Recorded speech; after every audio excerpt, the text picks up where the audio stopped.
आपकी कंपनी के प्रोडक्ट्स मेरे बेटे को अच्छे लगते हैं। होम डिलीवरी हो सकती है? एड्रेस बोलिए, हो जाएगा मैडम। पाटलिपुत्र, गोरेगांव। सिद्धू, अंदर जाके खेलो ना, कितना तंग करते हो। आ गए आप? बहुत पंक्चुअल है। हेलो पक्या, कैसे हो पक्या? मैडम,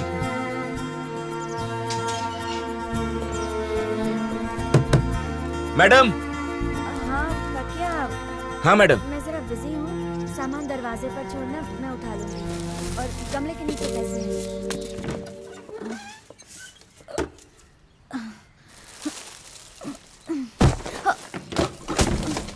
मैडम, मैडम, क्या हुआ मैडम? आप ये सामान किसके लिए मंगवाती हैं? आपका बेटा तो मर चुका है, हर तरफ कैमरा लगा हुआ है, अपनी हालत तो देखो, आखिर ये चल क्या रहा है? मुझे बताओ, नहीं तो मैं पुलिस के पास जाऊंगा। मेरे हस्बैंड की अचानक एक्सीडेंट में मौत हुई। मेरे पास मेरे जीने की एक ही वजह थी, और वो था मेरा बेटा सिद्धू। उसे संभालते हुए खुद को भी संभालने लायक हो गई, लेकिन ये खुशी के दिन ज्यादा नहीं टिके। वो धीरे धीरे बीमार रहने लगा। मुझे लगा नॉर्मल बीमारी है। डॉक्टर ने सीटी स्कैन करवाया।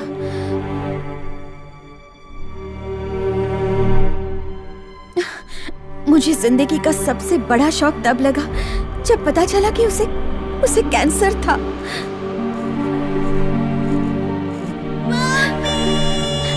सिद्धू,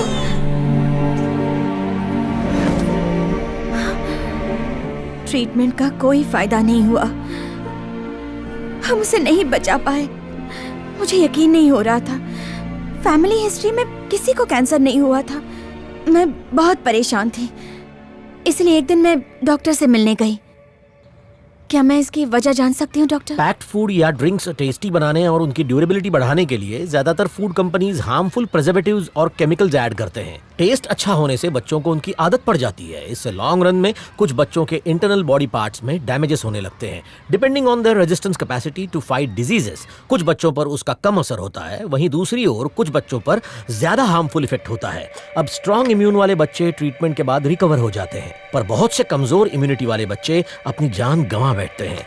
बच्चा कितनी क्वांटिटी में उन प्रोडक्ट्स को कंज्यूम करता है, उससे भी बहुत फर्क पड़ता है। ज्यादा प्रॉफिट के लिए फूड कंपनी सस्ते और घटिया इंग्रेडिएंट्स डालते हैं, जैसे आटे की जगह मैदा, आर्टिफिशियल कलर्स, हार्मफुल केमिकल्स जैसे sodium nitrate, high fructose, corn syrup, घटिया क्वालिटी का ऑयल एटसेट्रा। आपके बच्चे का रेजिस्टेंस पावर लो था। लंबे समय तक जंक फूड और पैक्ड ड्रिंक्स कंज्यूम करने की वजह से उसे कैंसर हुआ। ज्यादातर फूड कंपनीज ना तो गवर्नमेंट के सेट गाइडलाइंस और रूल्स फॉलो करती है, ना ही बिजनेस एथिक्स। ह्यूमन वैल्यूज से उन्हें कोई सरोकार नहीं। पेरेंट्स को अपनी जिम्मेदारी समझनी चाहिए। बच्चों को जंक फूड से दूर रखना चाहिए और उन्हें घर का खाना ही देना चाहिए, वही सेहतमंद है। दुनिया में सबसे ज्यादा कैंसर पेशेंट्स जिन देशों में हैं, उनमें हमारे देश का नंबर 2 है। कितने दुख की बात है, हमारी नई पीढ़ी फास्ट फूड की शिकार हो रही है, उसकी वजह से मर रही है। अपने बच्चे के असली कातिल को सजा दिलवाने के लिए मैंने सैफरन कंपनी के ऊपर केस कर दिया। आपके पास क्या प्रूफ है कि सैफरन कंपनी का प्रोडक्ट खाने से बच्चे को कैंसर हुआ है? स्कूल में कुछ गलत खाया होगा, या खाने पीने में प्लास्टिक का इस्तेमाल करता होगा, या फिर हो सकता है आपकी सिंथेटिक साड़ी की वजह से हुआ हो। सबूत ना होने से कोर्ट ने मेरा केस डिसमिस कर दिया। कोई मेरा साथ देने वाला नहीं था। तब मैंने फैसला किया कि मैं खुद सबूत इकट्ठा करूंगी। फिर मैं भी सैफरन के ही प्रोडक्ट्स खाने लगी, वही जहर जिसे खा के मेरे बेटे को कैंसर हुआ था। मैं सैफरन के प्रोडक्ट्स का पर्दाफाश करके रहूंगी। अपने ब्लड सेल्स में होने वाले बदलाव को मैं पूरी तरह से ट्रैक कर रही हूँ, पर इसके रिजल्ट्स आने में 4 महीने तो लग जाएंगे। शायद तब तक मैं इस दुनिया में ना रहूं, और इसीलिए 24 घंटे मुझ पर नजर रखने के लिए मैंने कमरे में सीसीटीवी कैमरे लगाए हैं। सैफरन के प्रोडक्ट्स एक स्टोर से होम डिलीवरी करवा रही हूँ। आज पहला दिन।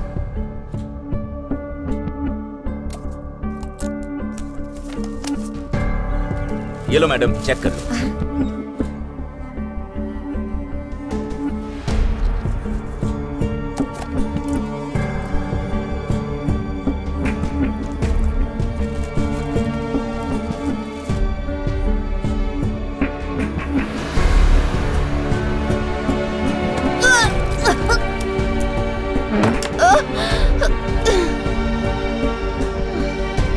आज पहला दिन। अब मैं नहाने जा रही हूँ। बाथरूम में खाना नहीं है, पर किसी को शक ना हो इसलिए बाथरूम में भी कैमरे लगवाए हैं। क्या ये सबूत काफी होंगे? मैडम, मैं एक गली का गुंडा था मैडम। मैंने बहुत से खून होते हुए देखे हैं, लेकिन आपका इस तरह खुद को मारना मैं नहीं देख सकता मैडम। मैं आपकी हर तरह से मदद करूंगा।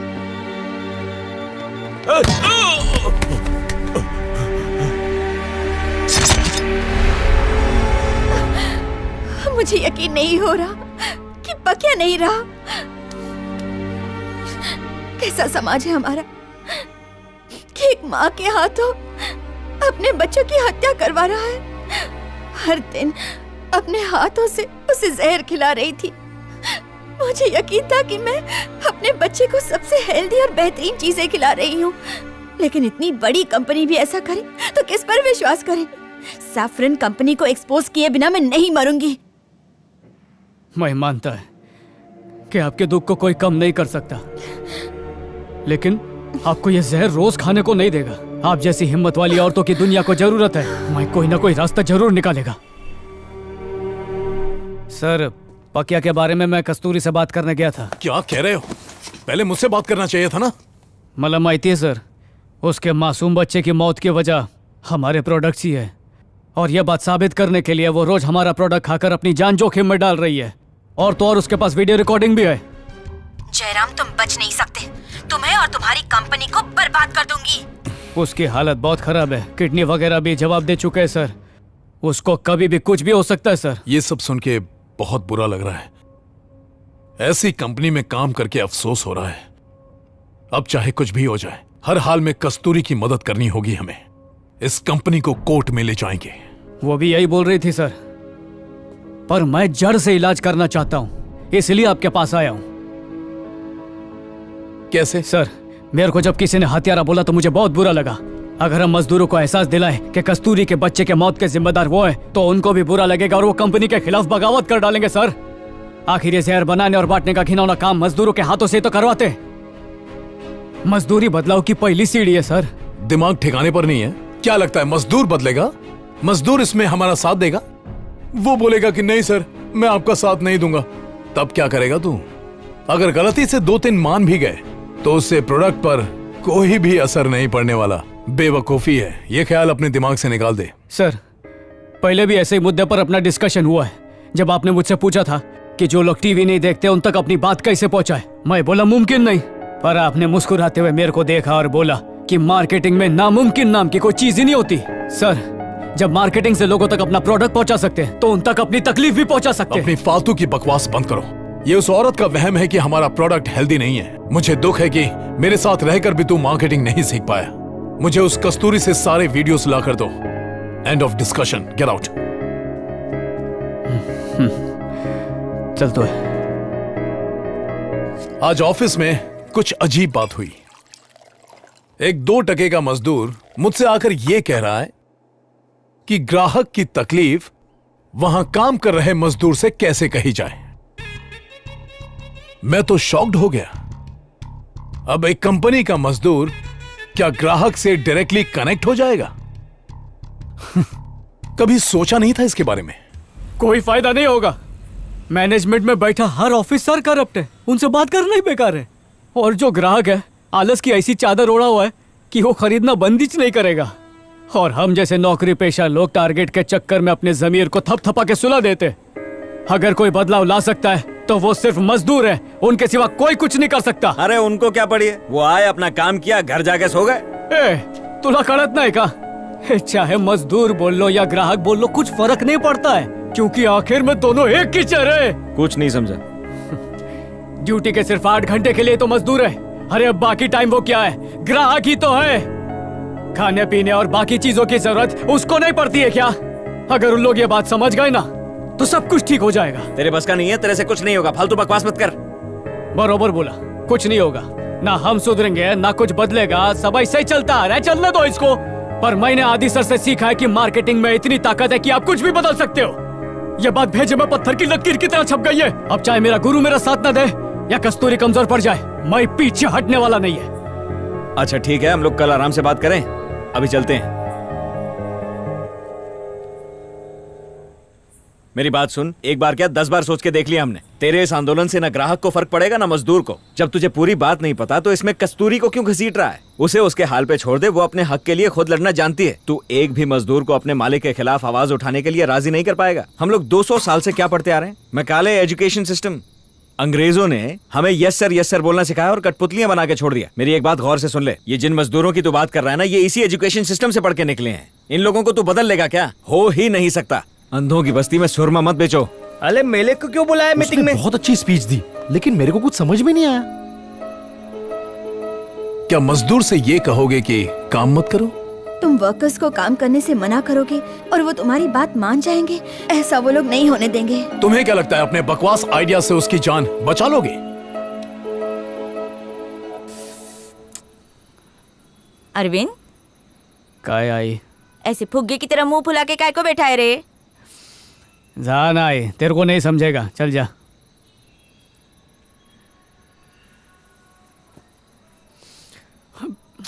आई बेटा, उधर से मैं तुम लोगों की बातें सुनी। अगर तू मेरी बात का बुरा नहीं माने तो एक सलाह दूं। तुझे ये बात बताते हुए बड़ा अजीब लग रहा है, पर मैं तेरे को बताएगी। जब तू 2.5 साल का था तब से मैं लोगों के घर के बर्तन मांज रही है। मेरा हर प्रकार के लोगों से पाला पड़ा। कुछ आदमी लोग मेरे ऊपर बहुत ही गंदी नजर डालते थे। उनसे मुझे घिन आती थी कि जिन लोगों को मैं अपना मालिक मानती थी वो लोग कितने नीच है। पर मैं काम से जी नहीं चुराई, ईमानदारी से काम किया। उनमें से एक आदमी ने जानबूझ करके मेरे बदन को छूने की भी कोशिश की। मैं अंदर से एकदम कांप गई। तब मैंने सोचा मुझे अपने काम के प्रति वफादार रहना चाहिए, ना कि अपने घिनौने और गंदे मालिकों के प्रति। जब मैंने उसे घूर के देखा तो वो डर के मारे कांपने लगा। उसके बाद कभी मेरे सामने नहीं आया। वो मुझसे बुरी तरह डर गया, लेकिन मुझको काम से नहीं निकाला। उसको लगा मैं ये बात उसके माँ बाप को, बीवी को, अड़ोस पड़ोस में सबको बता दूंगी। इसी बात के डर से जब मैं काम खत्म करके जाती थी तब वो घर में आता था। पता इससे क्या हुआ? वो मेरी पहले से भी ज्यादा दिल से इज्जत करने लगा। जानता है तुझे ये सब क्यों बता रही हूँ? अगर तू तेरा काम वफादारी से करेगा ना तो तेरा कोई भी कुछ नहीं बिगाड़ सकता। तेरा बॉस भी कुछ नहीं कर सकता, तेरा बाल भी बांका नहीं कर सकता। वो हम जो पगार लेते हैं ना वो अपने खून पसीने और मेहनत की लेते हैं। किसी के तलवे चाटने की और जी हुजूरी करने की पगार नहीं लेते हम। बेटा अरविंद, कुछ गलत कहा मैंने? आई का है साला? आई बोलना बेटा। मेरी प्यारी आई, इतने दिन तक कहाँ थी तू? अरे क्या कमाल का आइडिया दिया मेरे को, मैं सब समझ गया हूँ। हर हर महादेव।